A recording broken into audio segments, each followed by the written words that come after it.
जय हिंद दोस्तों। भारत में सरकार की नाकामियों की वजह से कितनी ही बड़ी मुसीबत आ जाए, लेकिन फिर भी आएगा तो मोदी ही। जी हां दोस्तों, अनुपम खेर ने फिर से एक बार ट्वीट किया है जिसमें लिखा है कि आएगा तो मोदी ही। दोस्तों, अनुपम खेर जो फिल्मी दुनिया में विलेन का रोल अदा करते हैं, वो अब रियल लाइफ में भी ऐसा लग रहा है जैसे विलेन का रोल अदा कर रहे हैं। दोस्तों, हजारों की संख्या में कोविड के मरीज मर रहे हैं। ऑक्सीजन की कमी से हमारे देश में सैकड़ों की संख्या में रोज मौतें हो रही है।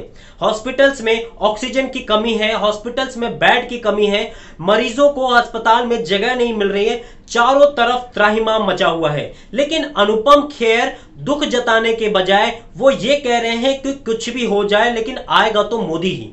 मतलब चाटुकारिता की भी एक हद होती है। यही अनुपम खेर जब कांग्रेस के वक्त जब पेट्रोल महंगा हो जाता था, डीजल महंगा हो जाता था, तो वो इस तरह से ट्वीट करते थे जैसे वो जनता के बहुत बड़े हितैषी हैं। जब 2014 में कांग्रेस के समय थोड़ी सी महंगाई हो जाती थी तो वो इस तरह से ट्वीट करते थे, इस तरह से अपने आप को दिखाते थे कि वो जनता के बहुत बड़े हितैषी हैं और सरकार को कोसते थे और ये बताते थे कि उनको जनता की कितनी फिक्र है। लेकिन मोदी सरकार में आज पेट्रोल की कीमत कहां से कहां हो गई है, खाने के तेल की कीमत कहां से कहां हो गई है, लेकिन एक भी ट्वीट करके सरकार की आलोचना नहीं की थी। तो साफ है कि उस वक्त सिर्फ बीजेपी का एक प्रोपेगेंडा चलाना था और इस वक्त बीजेपी चाहे कुछ भी करे, उसकी वजह से आम जनता का तेल ही क्यों न निकल जाए, लेकिन अनुपम खेर के हिसाब से आएगा तो मोदी ही। हिंदू राष्ट्र बनाने के चक्कर में देश किस कगार पे आज खड़ा हो गया है, और लेकिन फिर भी इनको कोई चिंता नहीं है।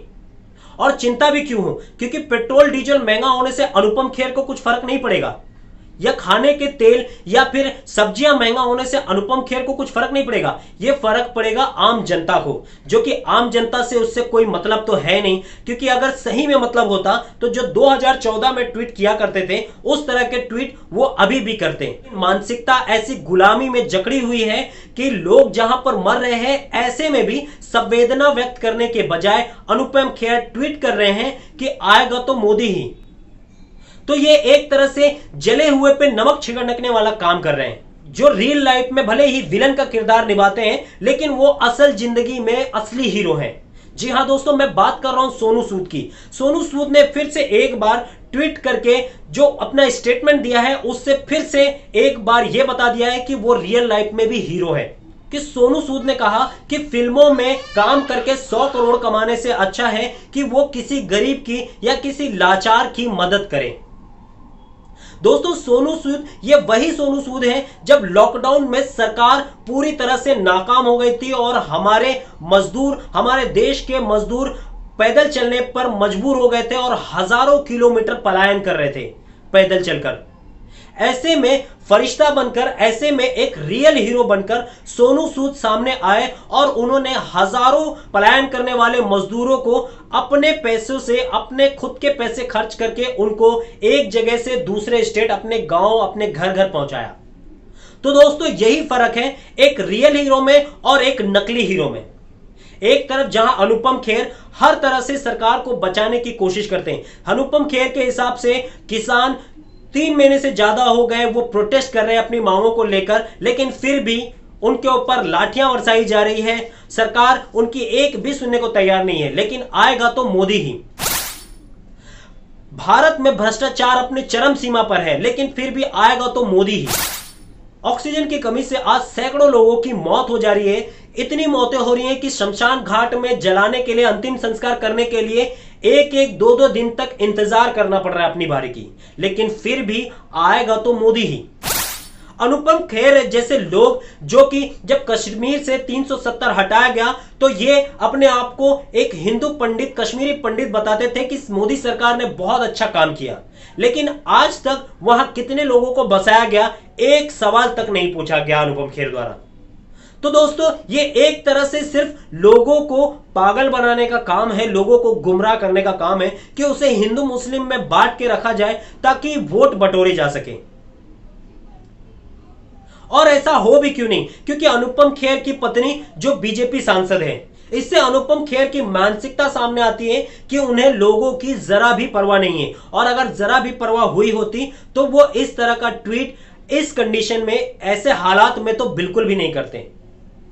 तो दोस्तों, हमारी टीम फिर से सोनू सूद को सैल्यूट करती है उनके अच्छे कामों के लिए और अनुपम खेर जैसे लोगों की मानसिकता का बाइकआउट करते हैं, क्योंकि ऐसे ही लोग जिम्मेदार हैं। देश में आज ऐसे हालात बन गए हैं।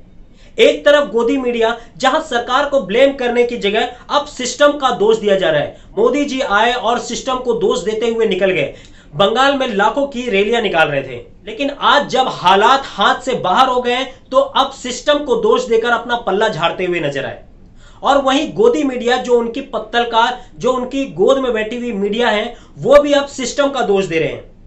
जबकि यही कांग्रेस के वक्त में सरकार को ब्लेम किया करते थे और आज सरकार का पूरी तरह से बचाव कर रहे हैं, एक प्रोपेगेंडा चला रहे हैं। उनको इस आपदा से ना गोदी मीडिया को कुछ फर्क पड़ता है और ना ही अनुपम खेर जैसे किसी अन्य भक्तों को कोई फर्क पड़ता है, क्योंकि उनके परिवार से तो कोई नहीं मर रहा, उनके परिवार से कोई नहीं अस्पताल जा रहा। चाटुकार गोदी मीडिया को इससे कोई फर्क नहीं पड़ता कि ऑक्सीजन की कमी से हजारों लोग मर रहे हैं। आज हालात ऐसे हो गए कि शमशान घाट में शवों को जलाने के लिए घंटों घंटों भर इंतजार करना पड़ रहा है अपनी बारी का। दोस्तों, ऐसी ही वीडियो मैं आप लोगों के लिए लेकर आता रहूंगा। अगर आप लोगों को मेरी वीडियो पसंद आती है तो अपने दोस्तों के साथ इसे ज्यादा से ज्यादा शेयर करें। और आप अगर मेरी वीडियो को पहली बार देख रहे हैं तो मेरे चैनल को सब्सक्राइब करें और बेल आइकन जरूर दबाएं। जय हिंद दोस्तों।